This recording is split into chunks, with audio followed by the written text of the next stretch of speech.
Welcome to my YouTube channel. మొన్న మనము వ్యాకరణంలో సమాసాల గురించి తెలుసుకున్నాం, అవునా?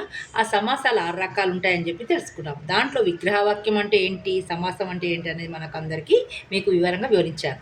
ఈరోజు సమాసంలో 6 రకాల్లో ఉన్న మొదటి రకము తత్పురుష సమాసము. ఆ తత్పురుష సమాసం అంటే ఎలా ఉంటుంది, ఎలా అనేది మీకు ఇప్పుడు వివరణ చేస్తాను. ఉత్తర పదార్థ ప్రధానమును తత్పురుష సమాసము. ఉత్తర పదార్థ ప్రధానము తత్పురుష సమాసము. ఉత్తర పదార్థం అంటే ఇక్కడ చూడండి, ఇక్కడ మధ్యాహ్నం అని ఉంది. మధ్యాహ్నంలో ఇక్కడ మధ్యాహ్నం అనేది మధ్య అనేది ఇక్కడ చివరికి పోయింది, అహ్నం అనేది ముందు వచ్చింది, అవునా కదా? అంటే ఉత్తర భాగంలో ఉన్న పదంని ముందుకు తీసుకురావడాన్ని దాని యొక్క ప్రత్యేకత అనమాట. అంటే ఒక పదంలోని ఉత్తర భాగంలో ఉన్న పదాన్ని, అంటే రెండవ పదాన్ని ముందుకు తీసుకొచ్చి మన సమాసం చేయడాన్ని మనము తత్వ సమాసం అనేసి అంటాము. ఓకే, అనగా సమాసం నందలి రెండవ పదంలోని, ఇప్పుడు చెప్పాను మీకు రెండవ పదం అని, రెండవ పదంలోని అర్థమునకు ప్రాధాన్యత కలది అర్థము. ఓకేనా? రెండవ పదం ఇక్కడ మధ్యాహ్నంలోని అహనము యొక్క మధ్య భాగం అని చెప్పాము, అవునా?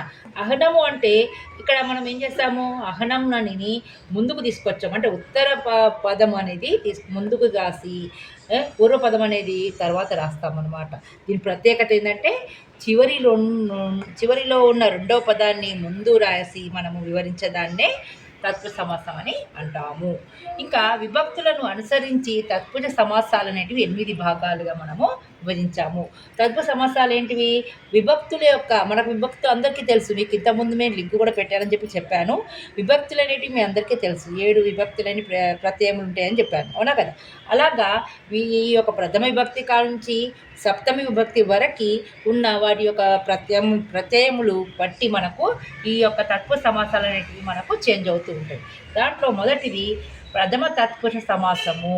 ప్రథమ విభక్తి ప్రత్యయము పూర్వ పదాంతముల కలిపి విగ్రహవాక్యమును చెబుతూ సమాస పదమును కూర్చునచో అది ప్రథమ తత్పురుష సమాసం అవుతుంది.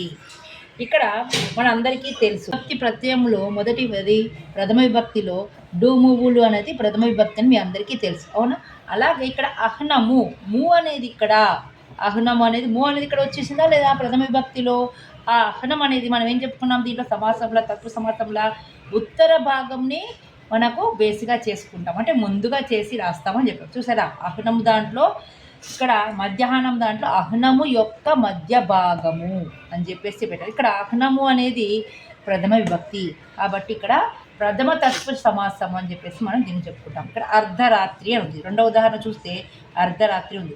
రాత్రి యొక్క అర్ధ భాగము, అర్ధ అంటే సగం, అవునా కదా? కాబట్టి రాత్రి యొక్క అర్ధ భాగం అంటే రాత్రి, అటువైపు ఉన్న రాత్రిని మనము పూర్వపదంగా మార్చుకొని దాని యొక్క అర్థంని వివరించేదాన్నే మనము ప్రథమ తత్పురుష సమాసం అని అంటాము. పూర్వజన్మ, పూర్వజన్మ అంటే జన్మని ముందుకు తీసుకొస్తాము. ఉత్తర భాగంలో ఉన్న పదాన్ని పూర్వపదంగా చేసుకొని జన్మం యొక్క పూర్వ భాగము అని చెప్పి మనము వివరిస్తాము. అంటే ప్రథమ తత్వ సమాసంలో ప్రత్యేకత ఏంటంటే ఈ యొక్క ఉత్తర భాగంలో ఉన్న పదాన్ని, అంటే రెండవ పదాన్ని ముందుగా చేసి దాన్ని రాసి విభక్తి ప్రత్యయం ఉపయోగించి, ఇక్కడ యొక్క అని చూస్తే మళ్ళీ షష్ఠి విభక్తి కిందకి వస్తుంది, కానీ అలా చూడకూడదు. అహ్నం అంటే ము అనే భాగం చూసినట్లయితే డుమువుల్లో ప్రథమ విభక్తి వస్తుంది.